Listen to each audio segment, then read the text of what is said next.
turuma katılmayı tercih ettiğiniz için, denize girmek veya işte Antalya'yı gezmek yerine benimle burada kaldığınız için teşekkür ederim öncelikle. Ben Bengü Sarıca Dinçer, Pop-Up Smart'ta SEO Team Lead görevi yürütüyorum. Bugün sizlere SaaS SEO dünyasından biraz aslında bahsetmek istedim. Geleneksel SEO'dan farklarını açıklayarak ilerliyor olacağım. Pardon, yanlış tuşa basmışım galiba. Evet. Sunuma geçmeden önce biraz bilmeyenler için kendimden bahsetmek isterim. SEO dışında tabii ki farklı bir kimliğim de var. Kadın hakları hayatımda çok büyük bir yer kaplıyor. Özellikle Türkiye'de ve tabii ki dünyada kadınların toplumdaki mücadelesini desteklemek için her alanda elimden geldiğince çalışmaya çalışıyorum. Kedilere olan düşkünlüğüm bambaşka bir sunumun konusu olabilir yani. Gerçekten çok kedi insanıyım. TikTok'ta vakit geçirmeyi çok seviyorum birçoklarınız gibi. Tabii ki yeni ve eğlenceli içerikler tüketmek için. Bir yandan da tabii ki yeni trendleri, işte SEO dünyasından da yenilikleri, bazı inovatif contentleri tüketmeyi seviyorum.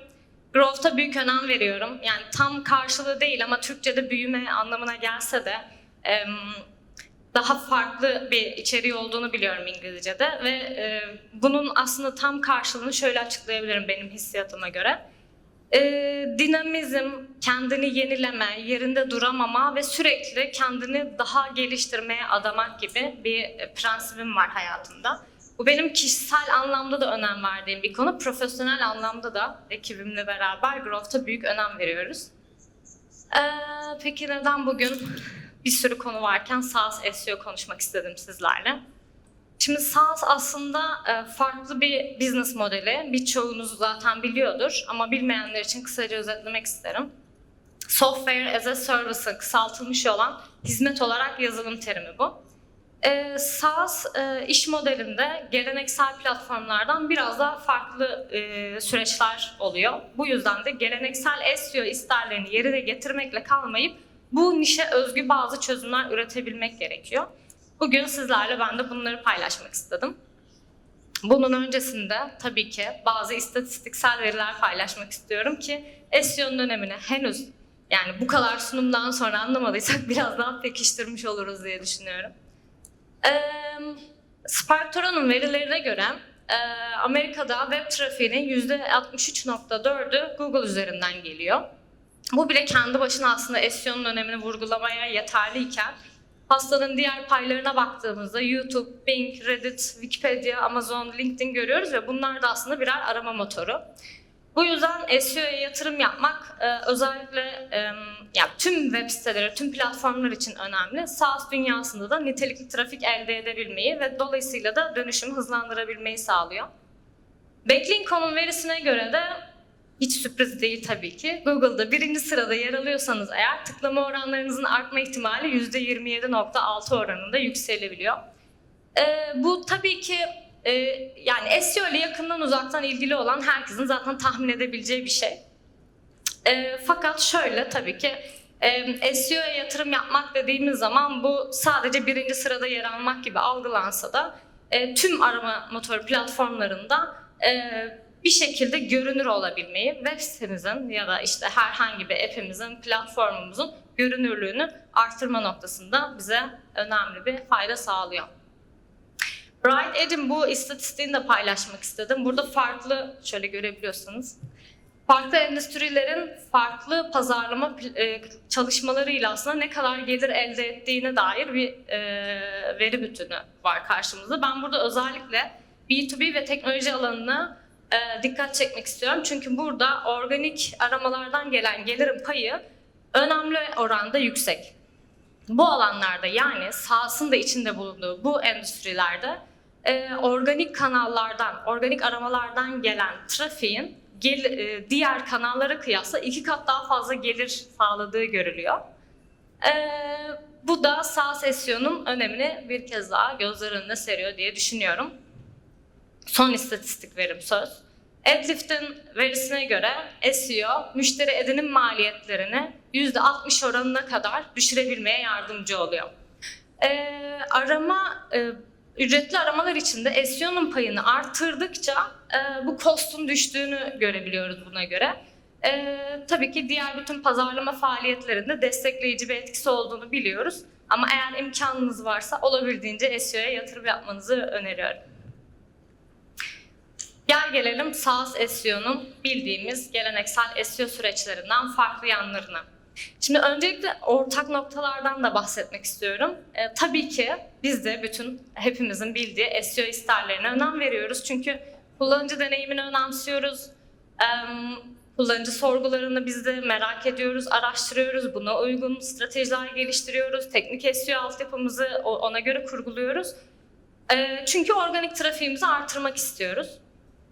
Ama organik trafik artışı başlangıçta promising, yani çekici görünse de eğer dönüşüme hizmet etmiyorsa aslında yaptığımız çaba günün sonunda çok fazla anlam ifade etmiyor olabilir. Bu yüzden de bu SaaS nişine uygun, özel ve farklı, daha yaratıcı çözümler üretebilmek gerekebiliyor kimi zaman.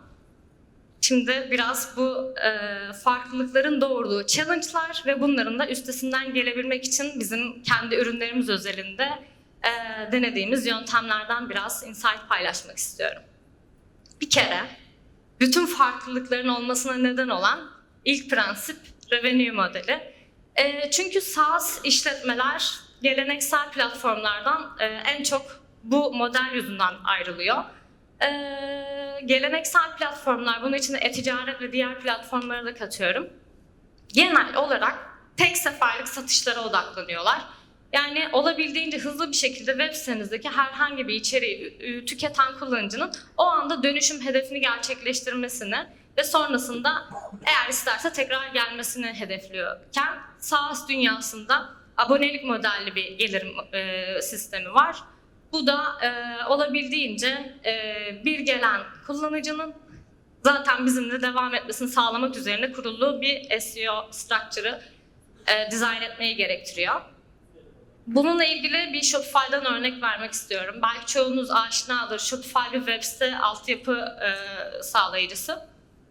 Burada Shopify'ın aylık bazlı pricing planlarını görüyoruz, ücretlendirmelerini, yıllık sistemi de var. Bu tabii ki farklı bir çalışma modeli gerektiriyor SEO anlamında. Çünkü burada bir gelen kullanıcı bir ay ürününüzü kullandıktan sonra belki vazgeçecek ve bir ay sonra tekrar gelmeyecek. O periyot sona erdiğinde o kullanıcının tekrar sizinle yola devam etmesini sağlamak için de SEO en önemli araç oluyor elimizdeki. Bir diğer farklılık ve challenge doğuran şey ise aslında satış döngüsü ve müşteri yolculuğu. Burada zaten sabahtan ve diğer sunumlarda da gördük aslında bu yolculuğu, ama her zaman bu kadar doğrusal ilerlemiyor hiçbir şey maalesef ki SaaS dünyasında. Bir kullanıcı sorununun farkında olup ürününüzü keşfettiğinde diğer rakiplerinizle sizi kıyasladıktan sonra karar verip etkileşime girip sonra da sadakatini kazanma ihtimaliniz çok düşük oluyor çoğu zaman. Üstelik bu aşamaların birinden diğerine bu şekilde ilerlemeyebilir. Düşünüp karar verdikten sonra yolculuğun en başına dönebilir. En başındayken bir anda ortaya geçip sonra başka bir aşamada kalabilir. Yani aynı anda birden fazla aşamada bile bulunabilir. Bu yüzden de başta da belirttiğim gibi geleneksel SEO'da yaptığımız stratejilerde olabildiğince hızlı bir satış döngüsü hedeflerken SaaS tarafında bütün SEO stratejimizi birden fazla aşamada olabilecek kullanıcılara uygun stratejiler geliştirmek üzerine kurguluyoruz.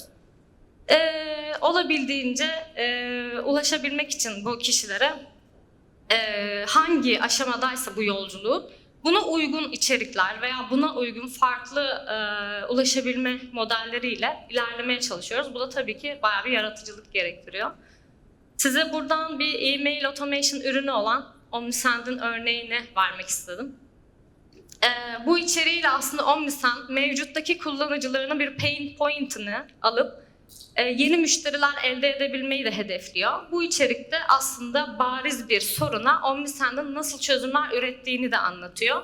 Bu şekilde bu az önce bahsettiğim buyer journey'in birden fazla stage'indeki kullanıcıları hedefleyebiliyor. Bir diğer örnek de Pop-Up Smart'ın örneği.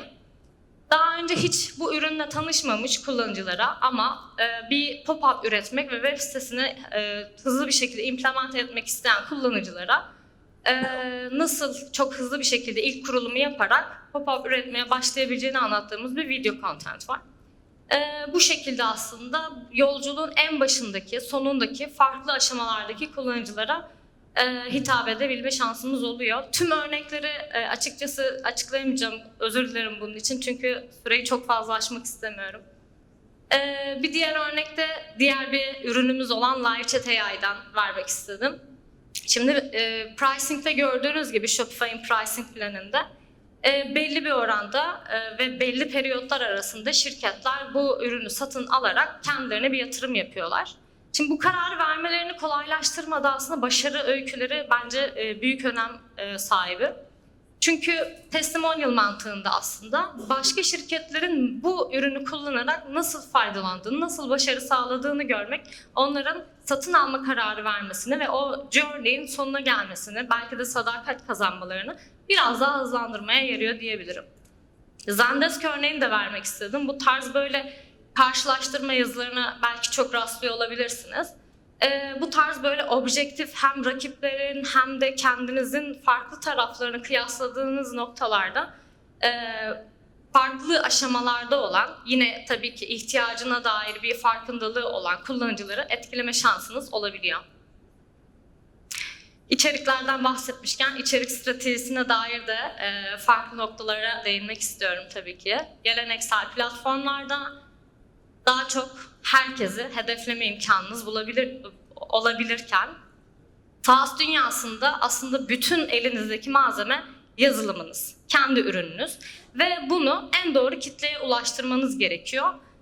Ama bu içerikler lifestyle içerikler değil. Bu da zaten kendi içinde bir challenge doğuruyor. Bunu olabildiğince etkili bir şekilde aktarabilmeniz lazım. Bunun üzerine kuruluyor bütün strateji. Ve tabii ki yani bir traditional, yani geleneksel SEO dünyasında olduğundan daha fazla tutundurmayı hedefliyor oluyoruz. Burada da biraz farklı örnekler vermek istedim. Şöyle biraz gideyim. Bu tarafta Pop-Up Smart'tan bir Business Solution sayfalarımızdan bir örnek vermek istedim. Burada Pop-Up Smart'ın farklı durumlarda, farklı senaryolarda nasıl çözümler üretebildiğine dair örnekler paylaşıyoruz. Belki bir ihtiyaç duyan kullanıcıya ulaşmak, belki de bir ihtiyaç yaratmak için aslında bunu yapıyoruz. Ve bu sayfalar üzerinde çok kısa bir sürede klonlanabilir pop-up şablonları paylaşıyoruz. Ve dolayısıyla sayfayı ziyaret eden kullanıcı case'i görüyor, ben de bunu yapabilir ve başarı sağlayabilirim belki diye düşünüyor. Ve tek bir tıkla pop-up'ı, yani örnek olarak verdiğimiz şablonu klonlayarak çok kolay bir şekilde üyeliği sonlandırabiliyor. Bu da tabii ki yeni üye edinimini bizim için hızlandırmış oluyor. Dahası kullanıcı deneyimini bayağı bir kısaltmış oluyoruz, yani kullanıcının edinim sürecini. Diğer tarafta ise kullanıcının henüz üyelik bile oluşturmasına gerek kalmayan demo sayfamıza örnek vermek istedim. Burası da organikten bu arada bayağı trafik almaya başladı. Üyelik yapmadan dahi canlı web siteleri üzerinden, demo siteler üzerinden Pop-Up Smart'ın nasıl farklı ihtiyaçlara çözüm sunabildiğini gösteriyoruz burada.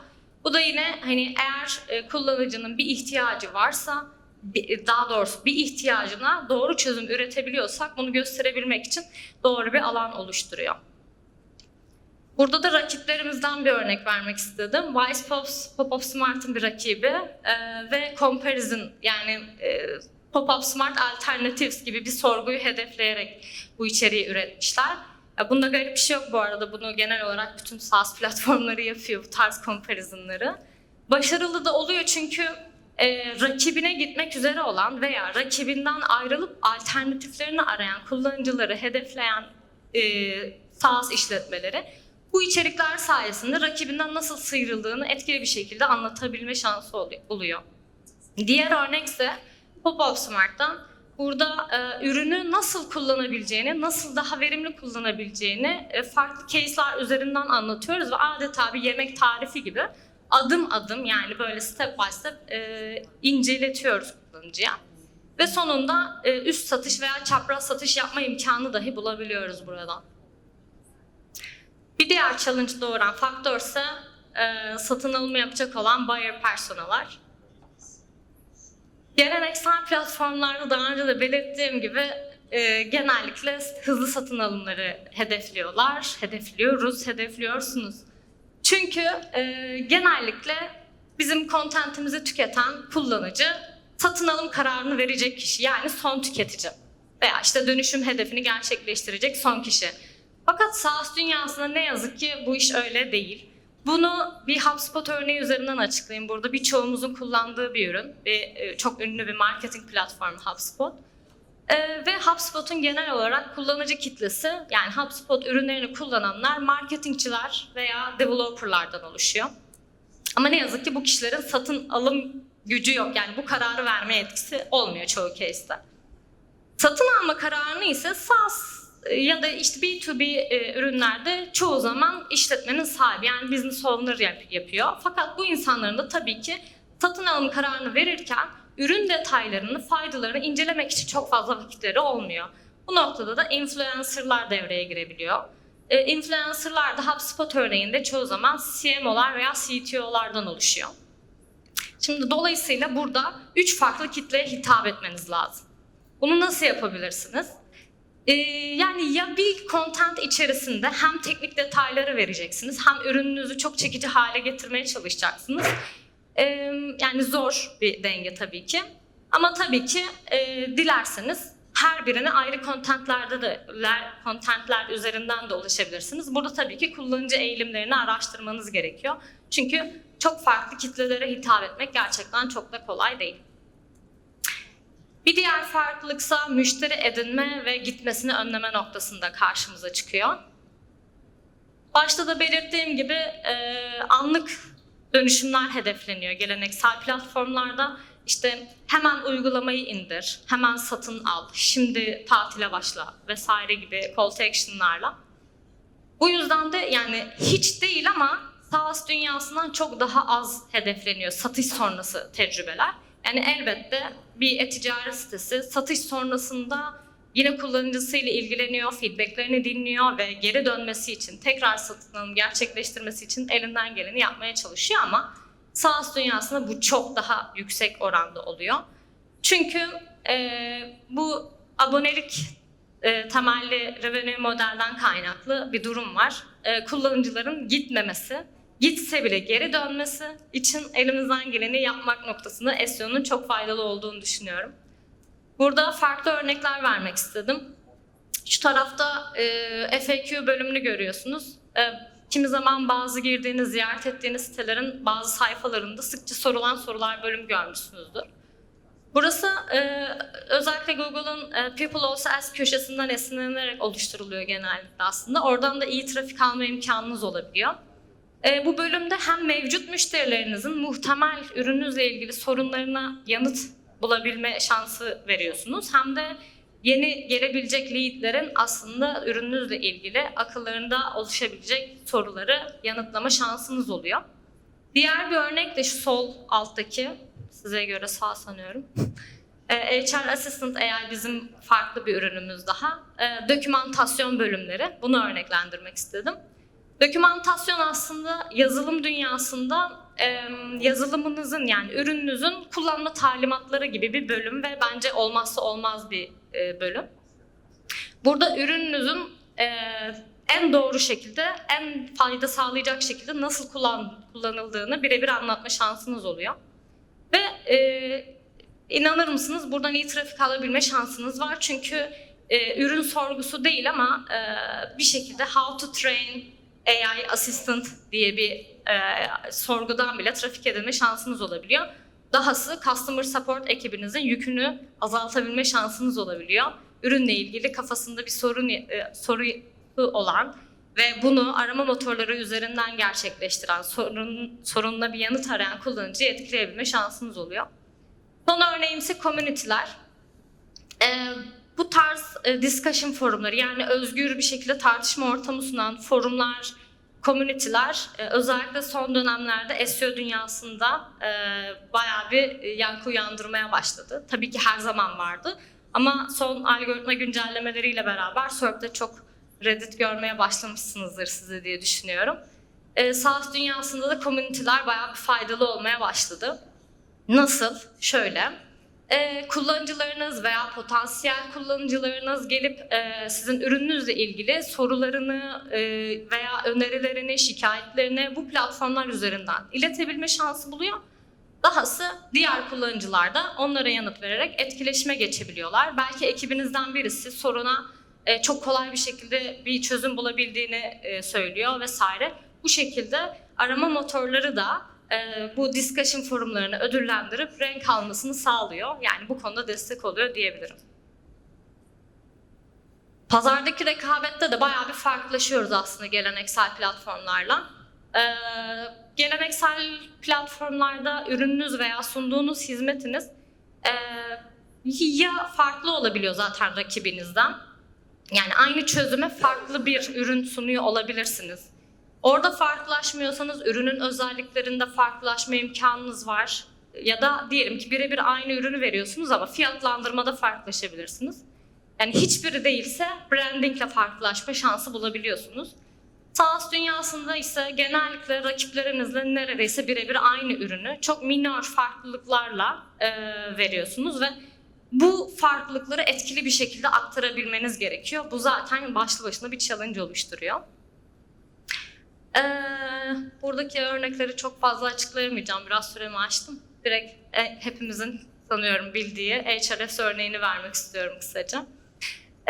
Biz biliyoruz ki Ahrefs premium bir SEO tool ve diğer SEO tool'larla neredeyse aynı özelliklere sahip aslında. Ama Ahrefs diyor ki sadece Ahrefs'le yapabileceğiniz 16 şey var ve bunu biz bu content'te açıklıyoruz ve bayağı başarılı olmuş, trafik alan bir içerik.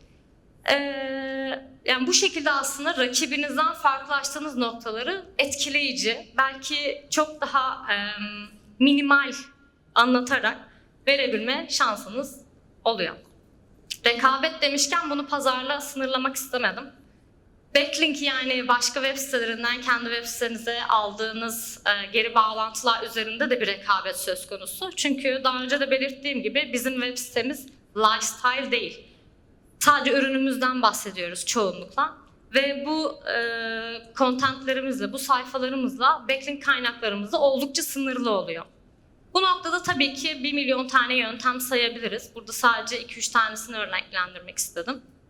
1000 yıldır kullanılan guest posting yöntemi. SaaS SEO'da da bence etkili oluyor. Uzmanlığınız olan konuda bir teknik veya lifestyle bir content yazdığınız zaman otoriter bir platformda yayınlama şansı bulduğunuzda çok güzel geri dönüşler alabiliyorsunuz backlink anlamında. Bir diğer önerim sahasına araştırma yazıları. Yani gönül ister ki kendi araştırmalarınızı yapın, kendi alanınızda, ürününüzle, nişinizle ilgili. Bunlar oldukça backlink edinme noktasında faydalı oluyor. Ama eğer böyle bir kaynağınız yoksa en güncel verileri derlediğiniz topiklerle de backlink edinme ihtimaliniz artabiliyor. Ayrıca madem etkinlikteyiz, networking yaparak da backlink edinme ihtimaliniz oluyor. Bu da benden size bir öneri olsun. İçerik dedik, backlink dedik, işte buyer personalardan bahsettik. Teknik SEO tarafında da tabii ki değinmeden edemeyeceğim birkaç şey var. Geleneksel platformlarda yani çok bildiğimiz zaten temel SEO isterlerini yerine getirdiğimizde, kullanıcı deneyimini en üst seviyeye çıkarmak için maintenance sağladığımızda, gerekli kontrolleri yapıp bunların düzgün bir şekilde çalışmaya devam ettiğinden emin olduğumuzda işin büyük bir kısmını kotarmış olabilirken SaaS dünyasında bu durum biraz karışık olabiliyor. Çünkü elinizde ürün var ve bu ürüne kimi zaman versiyon çıkılabiliyor, yeni özellikler geliyor, yenilikler yapıldığı müddetçe de web sitenizi sürekli güncel tutmanız, farklı contentler üretmeniz, belki temel SEO isterlerine çok da uyuşmayacak, yani %100 SEO'cu memnun etmeyecek kararlar bile alabilmek gerekebiliyor. Bu noktada çok uç case'ler de var ama ben sadece bir tane örnek vermek istiyorum burada. Bu bir register sayfası, yani yeni üye alımı için gereken bir sayfa. Ve burada bir form görüyorsunuz. Gated content olduğu için kullanıcının bu sayfaya geldiğinde bilgilerini girip formu doldurup sayfanın ötesine o şekilde geçmesini bekleriz. Sorun şu ki arama motoru botları form dolduramaz. Form dolduramadığı için de sayfanın ötesine geçemez. Şimdi bu açıdan bakıldığında burası SEO açısından çok zayıf bir sayfa. Bu yüzden bazı firmalar şöyle bir karar alıyor. Çeşitli yöntemlerle bu sayfaları indekse kapatmayı tercih ediyorlar. Eğer siteniz veya ürününüzün bilinirliği çok yüksekse bu sayfaların arama motorlarından trafik alma ihtimali var. Hatta siz reputation'ınızı arttırdıkça bu trafiği alabilme ihtimaliniz artıyor. Backlink bile alabiliyorsunuz. Bu yüzden burada çok stratejik karar vermek gerekiyor. Çünkü bu sayfaya web sitemizin çeşitli yerlerinden, hatta en değerli sayfamız olan homepage'den link veriyoruz. Çünkü kullanıcıların ulaşmasını istiyoruz ve erişilebilir kılıyoruz.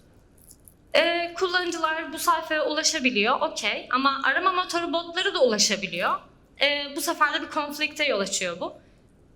Arama motoru botları link üzerinden tıklayıp bu sayfaya geldiğinde bir bakıyorlar ki indekse kapalı. Bu durumda tabii ki karar veremiyor, bir kafa karışıklığı yaşıyor ve günün sonunda doğru kararı verebilmek biraz da business hedeflerinizle doğru orantılı olmak zorunda kalıyor. Yani bunun doğrusu eğrisi diyemem ama iyi düşünüp ona göre kararlar almak gerekebiliyor. Biz de zaten burada SEO'cular olarak, dijital pazarlamacılar olarak bu tarz challenge'ları kabul ederek, aslında dinamik kalmayı da kabul ederek bu işi yapıyoruz. Ve ben açıkçası kendi adıma, hatta burada zaten birçok kişi bulunduğuna göre herkes adına konuşabilirim. Bu işi bu yüzden seviyoruz. Çünkü sürekli kendimizi yenilemek ve yeniliklere adapte olmak istiyoruz. O yüzden de sunumu Barney Stinson'ın Challenge Accepted mottosuyla bitirmek istedim. Benimle burada kaldığınız için tekrar teşekkür ederim. Sorunuz olursa aralarda konuşuyor oluruz zaten.